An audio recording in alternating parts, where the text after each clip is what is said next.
Welcome to another episode of the Sports Bros Podcast, featuring the Almighty B Live, the Money Man Scotty D, and your host, the head of creative, Eddie Cool. And without any further ado, let's give it up for the Sports Bros.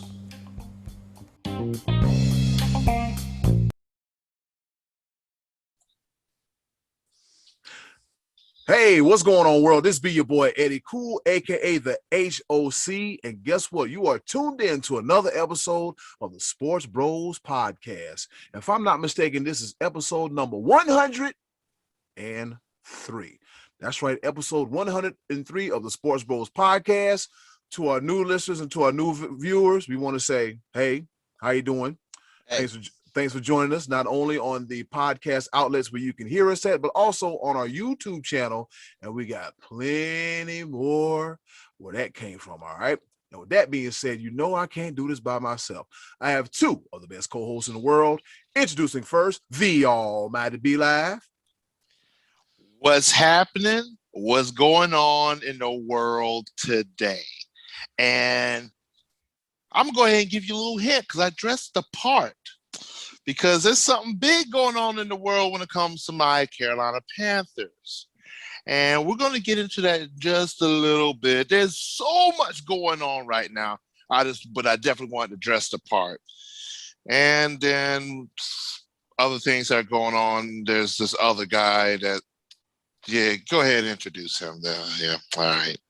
All right, and with that being said, the other guy, the pride of Washington, Pennsylvania, the one, the only, the Money Man, Scotty D.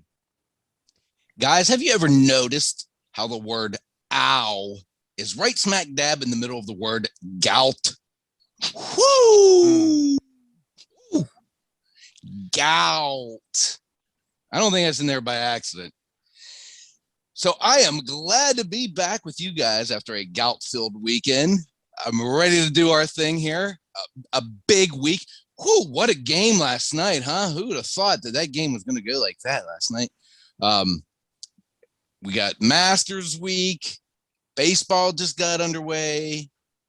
Hockey's going. WrestleMania Week. This is my head's spinning. Eddie Cool, get us into this show. Let's talk some sports.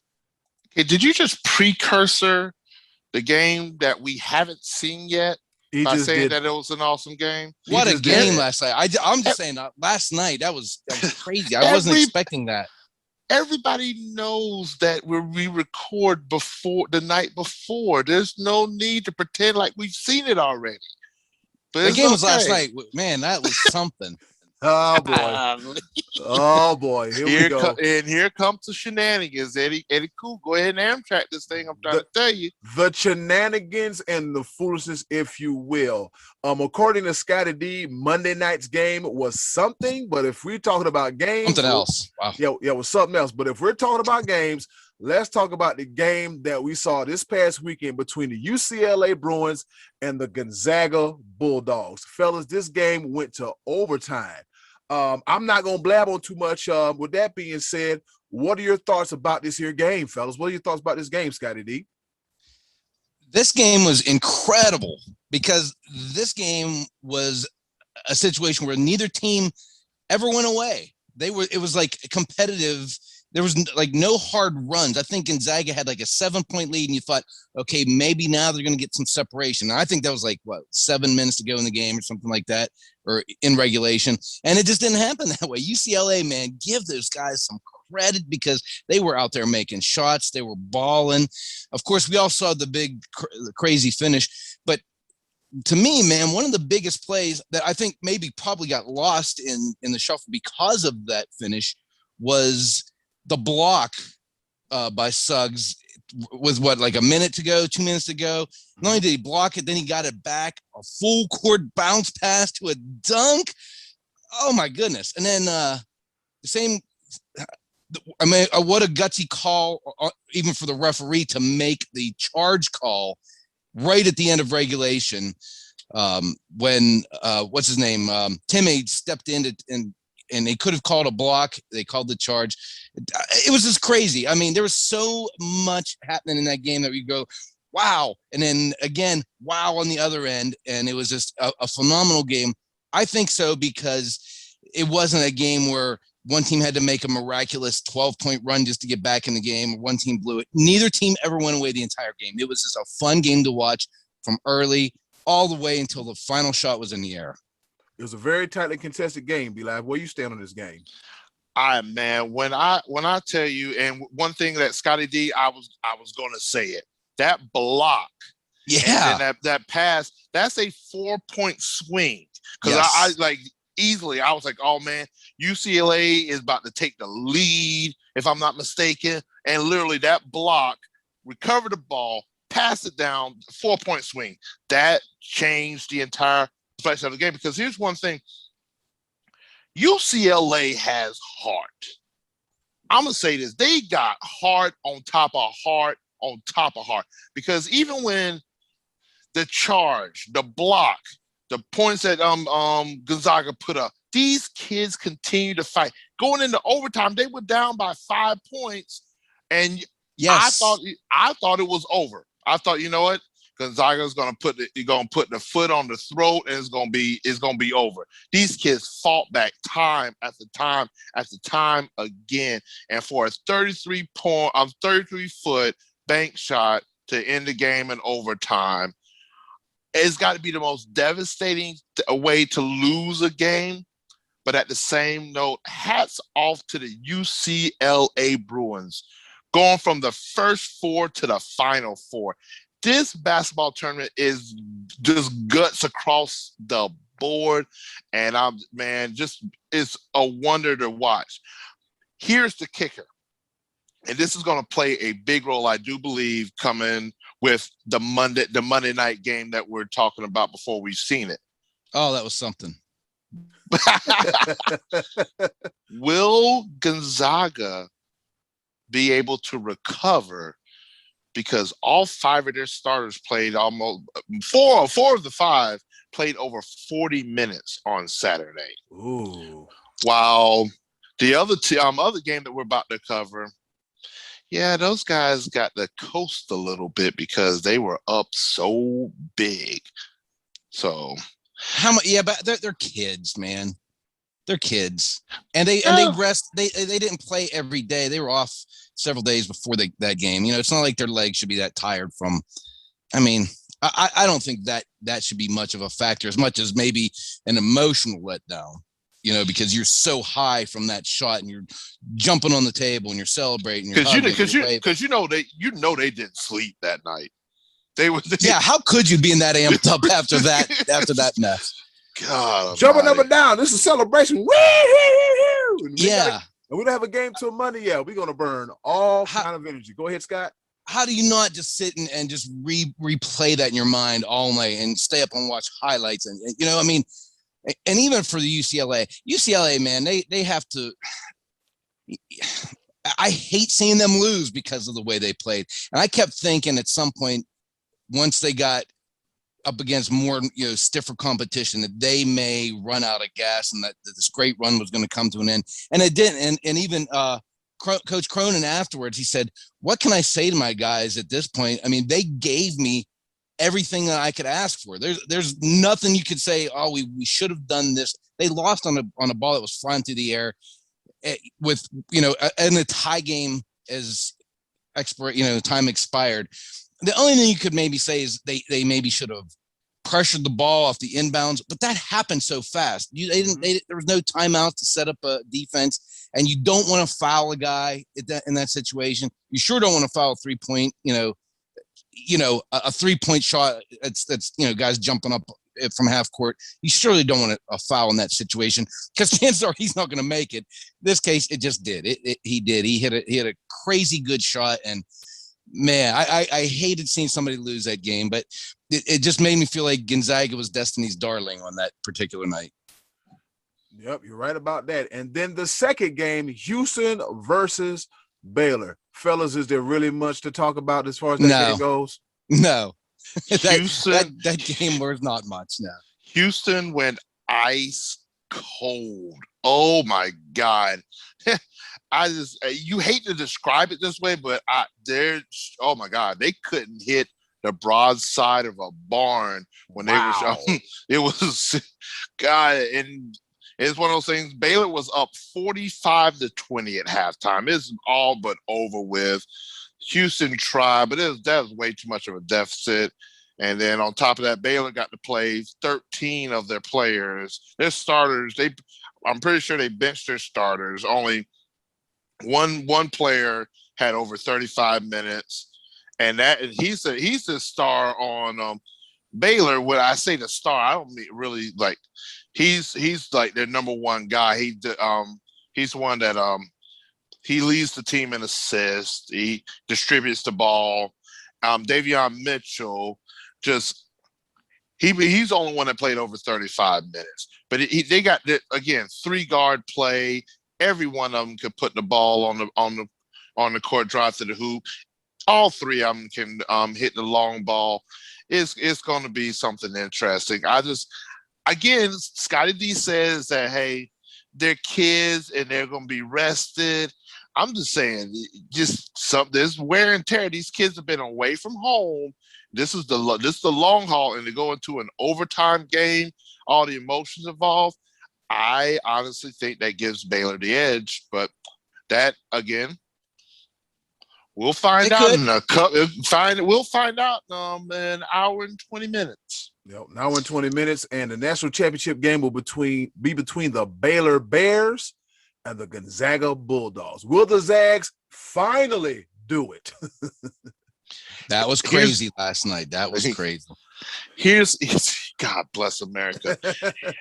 When is the last time we've been able to say that the number 1 team in the country and the number 2 team in the country are in the national championship game? I was gonna mention that Baylor was just obviously better than Houston in that situation. Mm-hmm. We think that also of Gonzaga when it comes to UCLA, but they had their hands full. UCLA was the hottest team in the country, and sometimes that's enough in this tournament. This is a case where the 2 best teams all year are advance, and so that's kind of cool because you don't always get that. You get upsets and things happen along the way. A cold night and it eliminates it, but this was the 2 best all year, so good for that. That's awesome. Yep, because normally, like you said, there's a point in the season, or actually the tournament, as to where the number 1 seed or like a top seed, they hit a speed bump and then it's derailed and then they're going back home crying and everything. But UCLA has nothing to hang their head about, man. They gave a valiant effort throughout the whole damn tournament. So they've been a pleasant surprise for during this whole tournament. All right, fellas, in other college basketball news, Roy Williams said, you know what? It's about time for me to go. It's about time for me to ride off into the sunset. And before we recorded this today, there was a coaching search going on. And then Carolina, they finally got their man. They got longtime assistant Hubert Davis. Hubert Davis, as you know, he's an alumni of the University of North Carolina. And for the past 9 years, he spent under the wings of Roy Williams as a head coaching assistant. And he was a star during his time under Dean Smith while at the University of North Carolina. The question I have for you, the Almighty Be Live, what are your thoughts on the hire of Hubert Davis? I love every bit of it. Okay. There is no other choice in this matter. Long time, deep roots with North Carolina. Like you mentioned, he was a star for Dean Smith. Coach was the assistant for Roy Williams. He was a part of both of these just epic times in college basketball when it comes to North Carolina Tar Heels. He bleeds North Carolina blue. And on top of that, I'm going to say it because he is what the TI is. He is also a minority hire.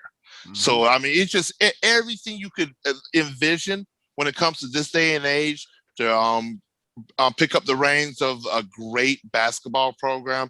Hubert Davis fits every bit, every check mark he fits. I'm 100% behind this hire. There really was nobody else. There's people out there they could have considered, but this was the absolute right choice.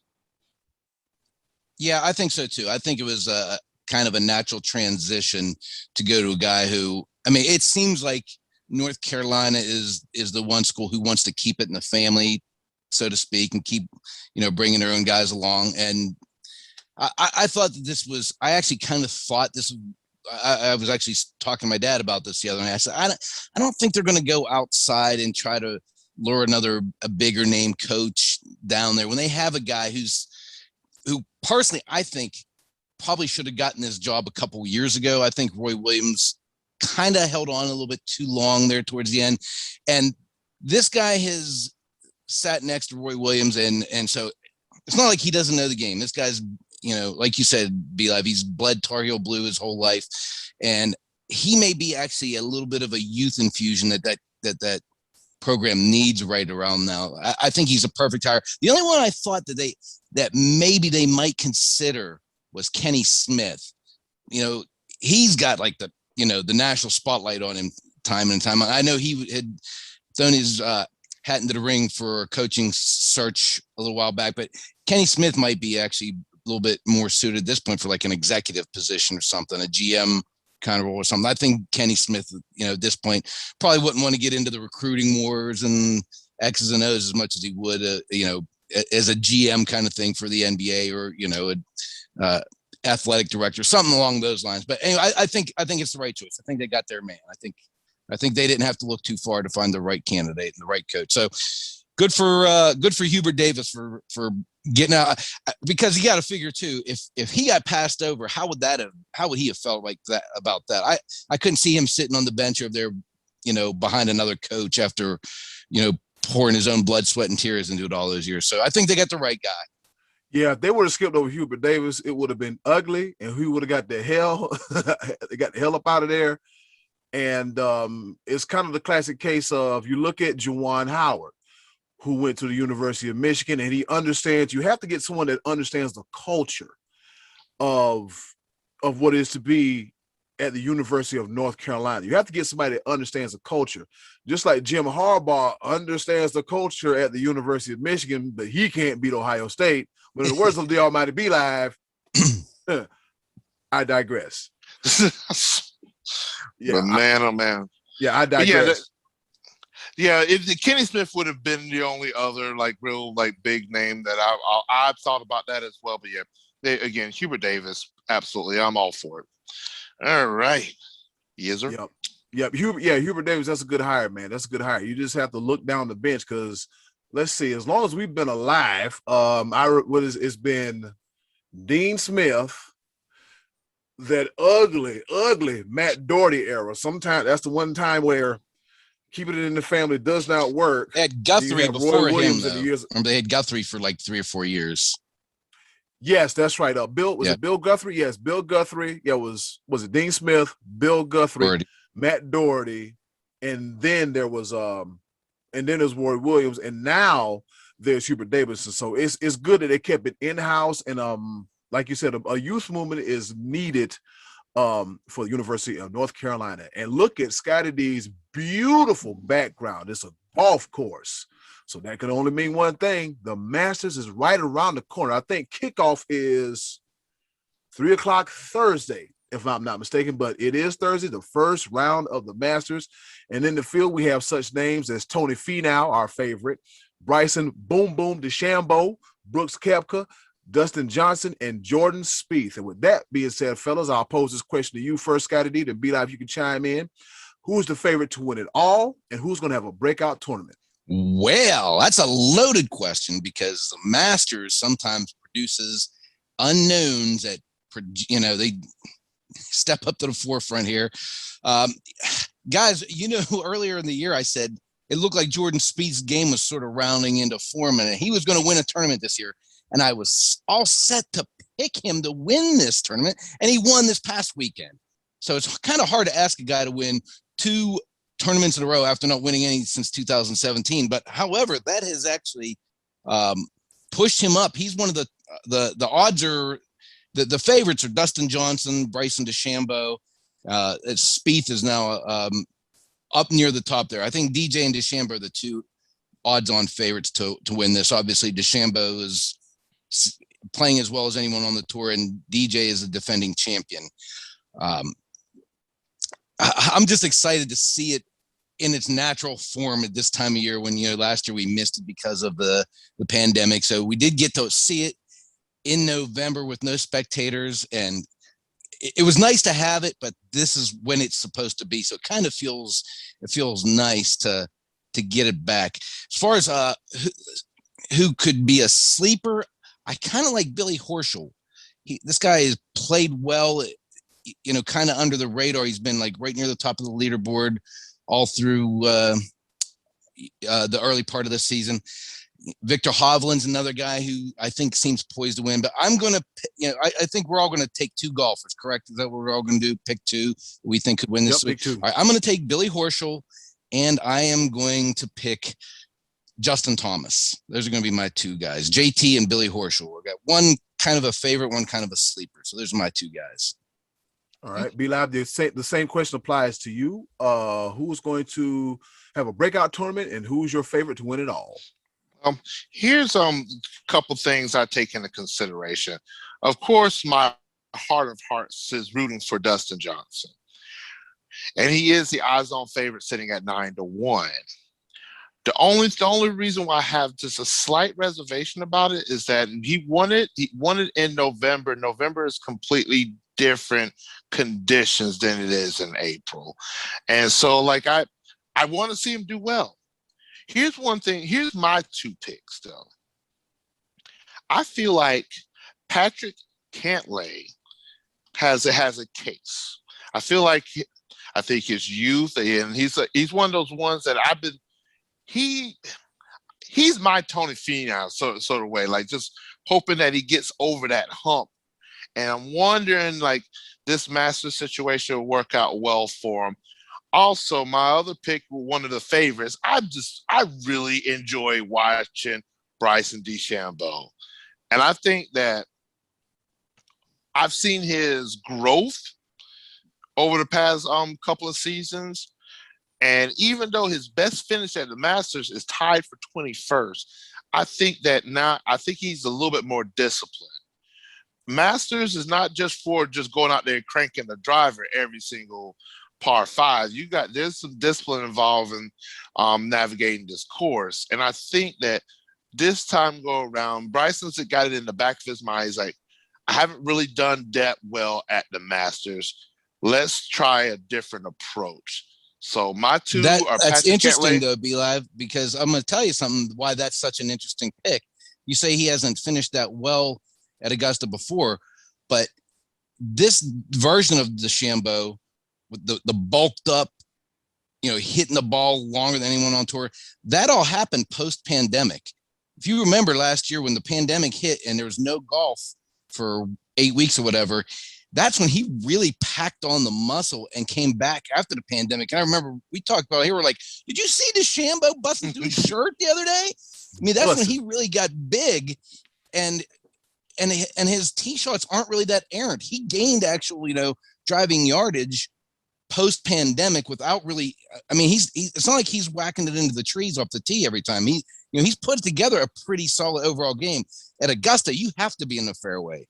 If you're not in the fairway at Augusta, it's already long, hitting out of the rough. It's you really, there's a premium to having the ball in the fairway off the tee. So it's going to be interesting to see this version of DeChambeau, because this version hasn't played at Augusta before. So that's going to be very interesting to see how he manipulates the course. So that's what I say. I think this is his time. I think that because not only has he's driving the ball 30 yards further than he did before, I think his mid game has come around quite a ways as well. Oh yeah, he's definitely more disciplined, and so he puts well. Yeah, he puts well. I'm very curious to see. I'm definitely going to be keep my eye out and see what he does at Augusta National this year. I can't root for him though, and I don't know why. I can't. Every time he's on TV, I'm like, miss that putt, miss it. And I don't know why I'm rooting against this guy. It's not like he's a bad dude. It's just something about him. I just root against him. I don't know why. This is the same reason that people don't like Tom Brady. Yeah, but Brady wins more. I mean, DeChambeau has obviously won more. I mean, he has a major championship now post-pandemic. I don't know. There's something about him. I root against him. I don't know why. Eddie Cole, who you picking? Who's your 2 guys you're going to pick this week? Well, I'm going to pick Bryson DeChambeau number 1. And then my second pick is also Dustin Johnson. I think that from an experience factor and having won it, Dustin Johnson already knows what he's getting into. But I'm looking at the list here and I'm saying to myself, you can't count the old dogs out. I'm looking at Phil Mickelson.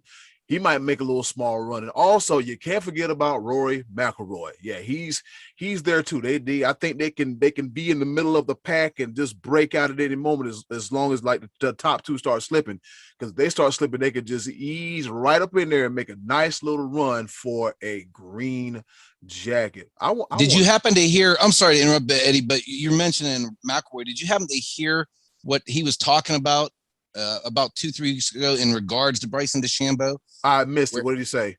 Well, he was saying that DeChambeau's game kind of took him out of his own game. Like he was almost trying to keep up by hitting the ball far, instead of playing his own game. Rory already is a monster off the tee, but it was almost like psychologically bothering him that DeChambeau was putting it further down, and it kind of took him out of his own game.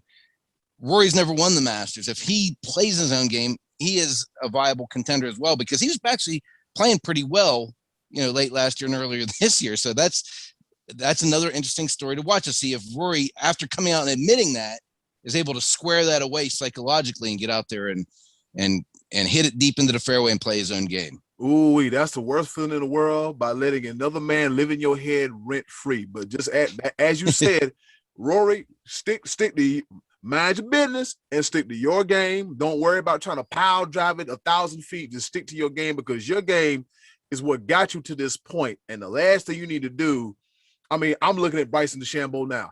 He got the 22-inch pythons, brother. He about to bust out his polo shirt. And I understand. Yeah, I would feel some kind of way as well too, looking at this big joker hit a ball. But hey, fellas, you also can't forget about our boy Brooks Koepka. He's also lurking in there too. And that's the thing about the Masters, man. You never know what you're gonna get. You have no idea what you're gonna get, like none whatsoever. All right, that's enough golf talk, and move right along. NFL news and notes. Once again, in the world of sports, it's ever changing. It's a whole lot going on. And today, fellas, be live. Our team, the Carolina Panthers, got a brand new quarterback, which means we ain't got to worry about Teddy Bridgewater. We probably won't be drafting a new quarterback. Any idea who it is, fellas? Any questions? Any idea? Anybody got any questions? Wasn't Dak Prescott, was it? No, it wasn't Dak Prescott. No, your Cowboys. You're stuck with him. Yeah. You are STUK. No, that's stuck. Yeah, you're so happy to be stuck with Dak. Yeah, that's what you're right now. Fellas, unexpectedly, Sam Darnold. Yeah, Sam Darnold has been traded to the Carolina Panthers. So here's how the deal went down. The Carolina Panthers get QB Sam Darnold, obviously. And in return, they give the Jets 3 picks. They give them a 6th-rounder in the 2021 draft, and a 2nd-rounder and a 4th-rounder in next year's draft. Be live. You're close to the pulse of the Carolina Panthers, because you are a Carolina Panthers fan, of course. Thoughts on the trade? Who got a deal and who got hosed? I'm just going to put it out there. The only way, and I mean the absolutely only way, that Carolina comes out ahead of this is that if they get something viable for Teddy Bridgewater. Mm-hmm. Can we move that 3 years, $63 million contract for Teddy Bridgewater? That was a bad contract. It was a bad contract. 21 million. But here's the thing. Is it Teddy Bridgewater, or was it Carolina's offensive line, which also falls into place of, will Sam Darnold have any success? I think the Carolina Panthers defense is much better than the New York Jets, so there won't be as much pressure on Sam Darnold. But Look at how many games that Teddy Bridgewater could have won. How many one possession games that the Panthers lost last year. So here's the thing. I'm not sold as Sam Darnold being our franchise quarterback. I'm sold on him being our starter for this year and possibly next year. I'm also sold on maybe getting some movement, get Teddy Bridgewater out of there and get some type of compensation for him. I want to turn around and possibly, I don't know, Sam Darnold's is 23 years old, so I don't know if we should draft a quarterback this year, but I would like to see us make some moves at some point in time in the next couple of years of actually solidifying a franchise quarterback. Maybe Sam Darnold could do some damage. Maybe he comes in with fresh blood and be like, hey, this is my time. This is my opportunity to become a franchise quarterback. This is my opportunity, fresh start. And he's got weapons. I mean, he's got people to throw the ball to, which the Jets definitely did have. So, it's what right now is even. No, there's no winners or losers when it comes to this. Even straight. It's Gotcha. Okay. even straight. Only, like I said, the only way Carolina Panthers find a way to come out ahead of this is to find viable compensation for trading Teddy Bridgewater. And yeah, we shall see. Yep, we shall see. Scotty D, I know you don't give a damn about the other team if it ain't the Cowboys, but I would like to hear. Not true. Not true. But I would like to hear what you have to say about this trade involving Sam Darnold going to the Carolina Panthers. All right, first, before I get into the Panther side of it, let me just take a quick peek at the Jet side of it. I think that they are maybe a little bit more on the loser side of this deal as of right now, because they didn't get much. They didn't even get a number one back from a guy who they took, third overall, fourth overall, just 4 short years ago. I thought at some point they would get a little bit more in return, but obviously that was what the market was. If that's their best available deal to get that back. So obviously teams weren't willing to go out on a limb and get this guy. I think this obviously leaves Zach Wilson now probably is going to be their quarterback of the future. And I heard TJ Hushmanzada, TJ Who's Your Daddy the other day saying that this kid is going to be championship. So this kid is a phenomenal athlete. And from what he's seen in his workouts, this guy's kind of got it, when it comes to NFL quarterbacks. That remains to be seen because, that it's hard to always pinpoint how you're going to translate over to the NFL. As far as Carolina goes, I think this is a great deal. They didn't have to give up a number one. They're getting a quarterback who I think gets a pass because his coach was Adam Gase all these last couple years. And haven't we kind of identified him as like one of the most putrid NFL coaches we've seen in a long time? Some of that has to go on Adam Gase, right? I mean, this is a guy you thought so highly of that you invested your future and you did not develop him at all. No. I mean, he didn't develop at all as a Jet. He's still the same kind of project as he was coming out of USC. But like you said, he's still only 23 years old. If he looks terrible this year, his contract's up, I believe, with a 5th-year option. Mm-hmm. So you're only on the hook for this season if it turns out to not be that good. And if he's that terrible, you'll probably be in line to draft a quarterback next year because your team won't win very much if he's terrible. This could be a building block for him, and then you pick up the option or extend him or whatever. I think it's a good deal for Carolina because why not? You weren't going to be able to get a better quarterback in the draft from where you're without trading up, and using some of your draft capital, move up and get one of these other guys who's already a question mark. So you got a guy who's potentially good as opposed to, moving up in the draft and getting another guy who's potentially good. I mean, I think it's a good deal for Carolina, honestly. I'd be kind of excited if I was a Carolina fan, just because you got Matt Rule is going to be the guy that's going to try to develop him as opposed to Adam Gase. And we knew that didn't work. So why not? I'd be happy if I was a Carolina fan. Yeah, I think as a Panthers fan, along with the Almighty Be Live, I've been talking to Panthers fans like way before we start recording this episode. And the deal, I think the Panthers won the deal because, they get a quarterback that's that's solid when protected. That's one of the things he didn't have in New York. He wasn't as protected, even though they got Mekhi Becton, but Mekhi Becton, he wound up getting hurt, and then it just became, and then the season just fell apart like for the New York Jets.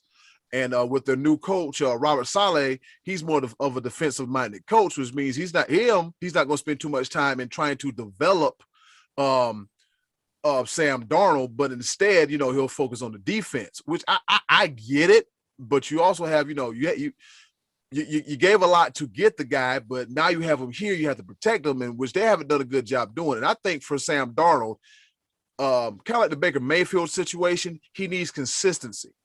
He needs consistency in a system, so that way we can see what he really is and the talent, and he can be able to maximize the full extent of his talent instead of dealing with this and dealing with that and switching out coordinators. And then from a talent level, like the Panthers are here, the Jets are right there. They're even like miles apart from each other anyway, because now you have to look at the whole fact that while playing in New York, he had a chemistry with one Robbie Anderson, who's also a member of the Carolina Panthers. Oh, yeah. Yes. Yeah. I didn't think of that. Yes. I see. Yes. Who also had 1,000-yard receiving season last year. So the familiarity with somebody that's already there. And then the Panthers, they can put up points. And with their defense, hopefully they can be able to stop a nosebleed. So we shall see what's going on with the New York Jets and the Carolina Panthers. I'm going to be a little bit biased, but keep pounding. Keep pounding. And guess Dabo. Bless America. You got to hit us with it one time, Be Live. All roads lead where? All roads lead to Dabo at any given point of time. Yes, sir. All right, and speaking of leading to the roads, fellas, guess what time it is? Tell me. What time is it? I'm glad you asked. It is time for our favorite portion of the show. Once again, the choices of the voices. And with that being said, hey, yo, Button, hit it.